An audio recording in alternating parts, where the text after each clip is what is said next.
നമസ്കാരം. ഞാൻ doctor Sheeja Suganan, professor of paediatrics, SCT hospital, government medical college, Thiruvananthapuram. ഇന്ന് ഞാൻ സംസാരിക്കാൻ പോകുന്നത് ഷിഗല്ലയെക്കുറിച്ചാണ്. ഷിഗല്ല എന്നുള്ളൊരു വാക്ക് ഇന്ന് നമുക്ക് സുപരിചിതമാണ്. പക്ഷേ അത് വെച്ച് പല മരണങ്ങൾ ഉണ്ടായതായിട്ടും നമ്മൾ മാധ്യമങ്ങളിൽ വായിച്ചു. അപ്പോൾ ശരിക്കും ഈ ഷിഗല്ല എന്തുവാണ്? ഒരണുവിൻ്റെ പേരാണ് ഈ ഷിഗല്ല. ഇത് ശരിക്കും വരുത്തുന്ന അസുഖം എന്താണെന്ന് ചോദിച്ചാൽ വയറിളക്കമാണ്. പക്ഷെ സാധാരണ നമ്മൾ കാണുന്ന ഒരു വയറിളക്കം പോലല്ല ഷിഗല്ല വയറിളക്കം. ഇത് വളരെയധികം സീരിയസ് ആകുകയും മരണം വരെ സംഭവിക്കുകയും ചെയ്യും. ഇനി ഷിഗല്ല എങ്ങനെയാണ് നമ്മൾ പകരുന്നത്, എങ്ങനെയാണ് നമുക്ക് ഈ അസുഖം കിട്ടുന്നത്? ഏറ്റവും കൂടുതൽ ഈ അസുഖം കിട്ടുന്നത് ഈ അണുക്കൾ ഉള്ള ആഹാര പദാർത്ഥം കഴിക്കുമ്പോഴാണ്. ആഹാരമാവാം, വെള്ളമാവാം, രണ്ട് വഴി ഇതിൽ കിട്ടാം.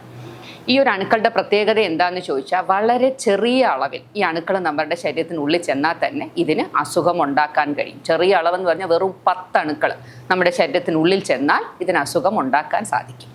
ഇതിന് നമ്മൾ വേറൊരു കാര്യവും കൂടെ മനസ്സിലാക്കണം. ഇപ്പം ആഹാരത്തിൽ കൂടെ നമ്മൾ കിട്ടുന്നു എന്ന് പറയുന്നു, അതല്ല, ഇത് ഫോമൈറ്റ് ട്രാൻസ്ഫറും ഉണ്ട്. ഫോമൈറ്റ് ട്രാൻസ്ഫർ എന്ന് വെച്ചാൽ ഇപ്പം ഒരാൾക്ക് ഷിഗല്ല ബാധിച്ചു എന്ന് വിചാരിക്കാം. അപ്പോൾ ആ കുഞ്ഞിൻ്റെ മലത്തിൽ കൂടെ ഈ ഷിഗല്ല നമ്മുടെ അവിടെ പരിസരത്ത് അണുക്കൾ വന്നു. അത് നമ്മൾ തുടച്ച് വൃത്തിയാക്കിയെങ്കിലും നല്ല രീതിയിൽ നമ്മൾ ഡിസിൻഫെക്റ്റ് ചെയ്തില്ല. കുറച്ച് കഴിഞ്ഞിട്ട് അതേ സ്ഥലത്ത് നമ്മൾ ഒരു കൈ വെച്ചിട്ട് ആ കൈ ഉപയോഗിച്ച് കൈ കഴുകാതെ നമ്മൾ ആഹാരം കഴിക്കുകയാണെങ്കിൽ അതുവഴിയും നമുക്ക് ഈ അസുഖം കിട്ടാം. എന്ന് വെച്ചാൽ ഫോമൈറ്റ് ട്രാൻസ്ഫർ ഉണ്ട്. അത് കാരണമാണ് പലപ്പോഴും നമ്മൾ കേട്ടില്ലേ, സ്കൂളുകളിൽ ഒരു ഷിഗല്ല ഒരു കുട്ടിക്ക് വന്നപ്പോൾ മറ്റു കുട്ടികൾക്ക് വരുന്നു. എന്തുകൊണ്ട് വരുന്നു? ഇപ്പം നമ്മൾ ബാത്റൂമിൽ പോകുന്നു, ബാത്റൂമിൽ നിന്ന് തിരിച്ചു വരുമ്പോൾ നമ്മൾ ആ ഡോറിൻ്റെ ഹാൻഡിൽ ആ കൈ വെച്ച് പിടിക്കുന്നു. കാണുമ്പോൾ അതിനകത്ത് അഴുക്കൊന്നുമില്ല, പക്ഷെ അണുക്കൾ അവിടെ പറ്റിയിരിപ്പുണ്ട്. അടുത്ത കുഞ്ഞ് വന്ന് അതേ ഹാൻഡിലിൽ തൊടുന്നു, കൈ കഴുകാതെ ആ കൈ ഉപയോഗിച്ച് ആഹാരം കഴിക്കുന്നു. അപ്പോൾ അണുക്കൾ വയറ്റിനുള്ളിൽ ചെന്നിട്ട് അസുഖം ഉണ്ടാക്കുന്നു. അങ്ങനെയാണ് ഇത് പകരുന്നത്. അതുപോലെ പ്ലേ സ്കൂളിൽ ഈ ഷിഗല്ല അണുക്കൾ ചിലപ്പോൾ നമ്മുടെ അവിടെയുള്ള കളിപ്പാട്ടങ്ങളിൽ പറ്റിയിരുന്നിട്ട് ആ അണുക്കൾ മുഖാന്തരം അങ്ങനെയും നമുക്ക് ആ ഒരു സ്ഥലത്ത് പല കുട്ടികൾക്കും ഒരേ സമയം അസുഖം ബാധിക്കാനുള്ള സാധ്യതയുണ്ട്. അപ്പോൾ വളരെയധികം ട്രാൻസ്ഫർ ചെയ്യാൻ പറ്റുന്നൊരു അസുഖമാണ്. പിന്നൊരു കാര്യം നമ്മൾ മനസ്സിലാക്കേണ്ടത്, ഈ ഷിഗല്ല എന്ന് പറയുന്നത് അണുക്കൾ നമ്മൾ തിളപ്പിച്ച് കഴിഞ്ഞാൽ ചത്തുപോകുന്ന അണുക്കളാണ്. അപ്പോൾ ചൂടായ ഭക്ഷണത്തിൽ കൂടെ ഷിഗല്ല വരാനുള്ള സാധ്യത ഇല്ല, കാരണം ഇത് പെട്ടെന്ന് അത് ചത്തുപോകും. അതേസമയം തണുത്ത പദാർത്ഥങ്ങളോ നമ്മൾ ഫ്രിഡ്ജിൽ വെച്ചെന്ന് പറഞ്ഞുകൊണ്ട് ഈ അണുക്കൾ മരിക്കില്ല.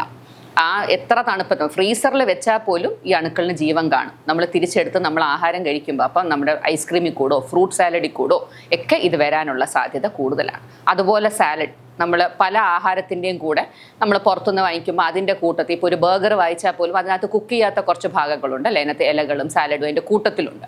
അപ്പം ആ സാധനത്തിനകത്ത് ഷിഗല്ല കാണാം. അപ്പം അതാണ് നമ്മൾ വളരെയധികം ശ്രദ്ധിക്കേണ്ടത്. ചൂടാക്കിയ ഭക്ഷണങ്ങൾ, ചൂടെന്ന് വെച്ചാൽ ചൂടോടുള്ള ഭക്ഷണങ്ങൾ കഴിച്ചാൽ ഇത് വരില്ല. ചൂടല്ലാത്ത ഭക്ഷണങ്ങൾ പ്രത്യേകിച്ചും പുറത്തുനിന്ന് ഇത് കഴിക്കുന്നത് നമ്മൾ കഴിയുന്നത്രയും ഒഴിവാക്കണം. നമ്മുടെ വീടുകളിലായാൽ പോലും നമ്മൾ ശ്രദ്ധിക്കേണ്ട ഒരു കാര്യമുണ്ട്. ഇപ്പം നമ്മൾ ഇറച്ചി വിഭവങ്ങൾ ഉണ്ടാക്കാൻ വേണ്ടി നമ്മുടെ കത്തി ഉപയോഗിക്കുന്നു, നമ്മുടെ കൈ ഉപയോഗിക്കുന്നു.